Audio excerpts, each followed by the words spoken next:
I get on to what I was going to say, I think that the board deserves a little bit of appreciation for keeping our homeowners fees the same for the forthcoming year.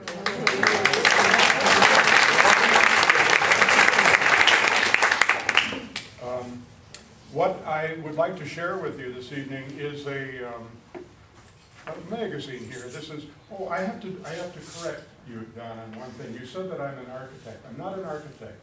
I studied architecture and I'm a writer on the subject of architecture, but I cannot claim to be a licensed architect. Okay. But I ran across this architect magazine, Residential Architect it's called, and the cover story is 20th Century Giants. And what it does is it says, it opens the cover article with, we ask our readers to name the greatest residential architects of the 20th century.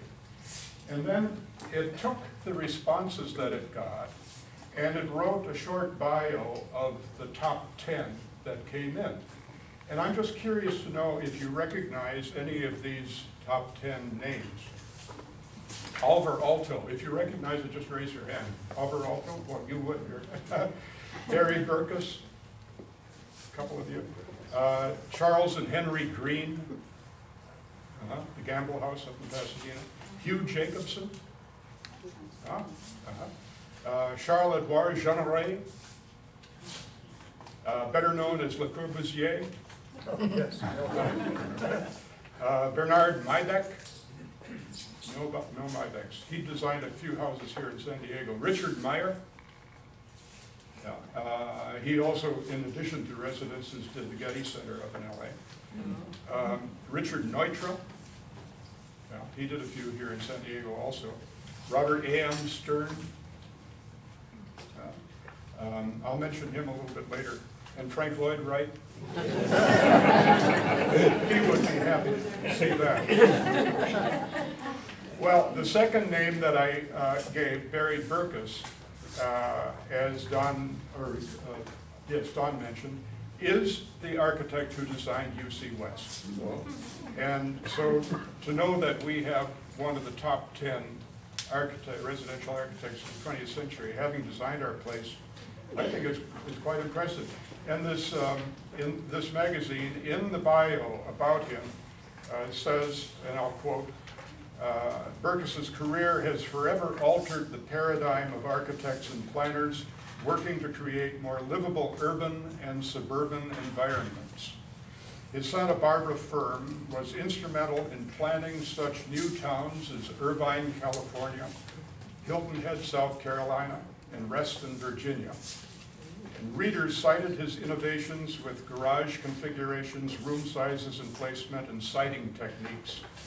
And they credited him for helping to develop and publicize forward-thinking building concepts, end quote. Now, he's done a few places other than UC West over the years. And in fact, the number of residences that he has designed is a little bit over 600,000. He, in addition, has designed resorts and master plan communities, urban infill, commercial and institutional projects, and all of these range across the United States and in Japan, where he has developed new towns and new building codes over there, which they adhere to this day. He's planned communities in France and Malaysia, and he designed the Vancouver waterfront. In addition to the accolade that he got in this magazine, Architectural Digest named him one of the world's top 100 architects, and Professional Builder said that he was the most innovative housing architect in the U.S. Now, the question then is, what is it about our little community here that would suggest that it is award-worthy, because it did get some awards, and what would suggest that maybe it's underappreciated by us who live here.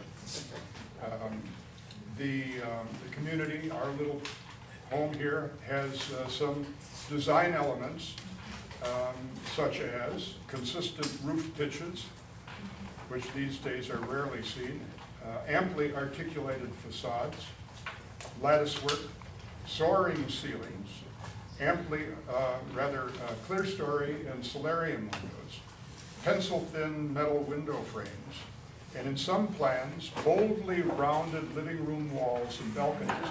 Now, all of these are reminiscent of the most refined Art Deco architecture of the 1920s and 30s.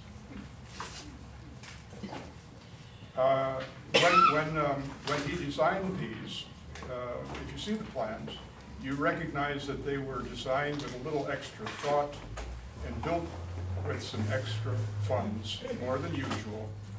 And so it's an anomaly that complex that was designed and built so obviously not on the cheap would be one of the best bargains in San Diego real estate today. I talked with Berkus recently, and I asked him what he's been working on lately. And he said, well, as a matter of fact, I just finished a house in Carpinteria and the new Children's Museum here in Santa Barbara. And I have the UCSB's Alumni Building and Institute of Energy Efficiency on the drawing board. So he's still a busy man. And the current issue of Luxury Homes Quarterly has a double-page spread on Berkus. This is the January issue. It's these 2 pages. It's in color, of course, but my copy machine is not. And so this is the Carpinteria house that he mentioned. And it's a beautiful blend of modern and arts and crafts, the craftsman style architecture, a style that was popular in between 1910 and 1920. So he does like his designs to, in some way, exercise a bit of classicism. And this article points out something, a design philosophy that I think is exemplified in this Carpinteria house and in our buildings here. And I'll quote that from this article. Berkus says, I was always interested in buildings and how they work. I had a real interest in having people in something other than filing cabinets. I really wanted them to be in interesting spaces. The family starts their day in the home, and the family is like a garden in that you're nurturing members of the family by the home's quality of space. I asked him if he'd received any acknowledgments, honors that I may not know about, too recent for me to know about. And he said, well, as a matter of fact, yes, the city of Santa Barbara gave me one of its rare Lifetime Achievement Awards, and I've received a couple of AIA honor awards. AIA is American Institute of Architects, so he's quite an esteemed architect. When he's not in the office, he's lecturing in Asia, in Europe, or here in the States, or he's collecting art or co-chairing the Collections Committee for Contemporary Art for the National Gallery in Washington, D.C. And when I say he's collecting art, I'm serious about it. He sent this to me. I received this on Saturday, and his art collection, his personal art collection, includes Calders and Warhols and Lichtensteins and Liebenkorns and Goldsworthys. And in this catalog, what it is a description of his collection project. Excuse me, I cut my thumb today and it's bleeding over. It's a description of his method of collecting, what he looks for, and it's exclusively modern contemporary art. And then it goes into many photographs of pieces that he not only collected, but donated to the county of Santa Barbara. So he's a very active collector and a very generous one. But he's not only doing that, he's also, in his spare time, bicycling, helicopter skiing, mountain climbing, ice climbing in the Antarctic, or sailing in Hawaii and Mexico. And he has even served as the Olympics Commissioner of Rowing.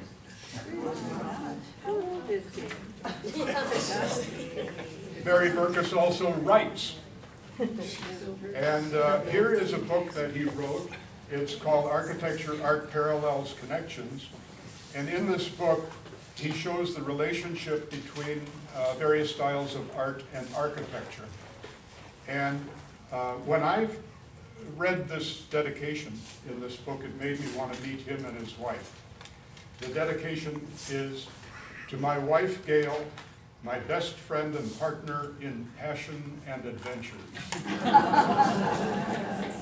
And so he shows the relationship between architecture and art, and he uses in most cases examples of his own architecture.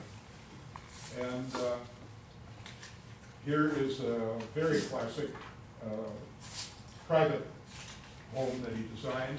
I'm just skipping through these. And you're welcome to take a look at all of these. I'll wait after the meeting for you to peruse it if you like. A modern interior. And this is a little office building.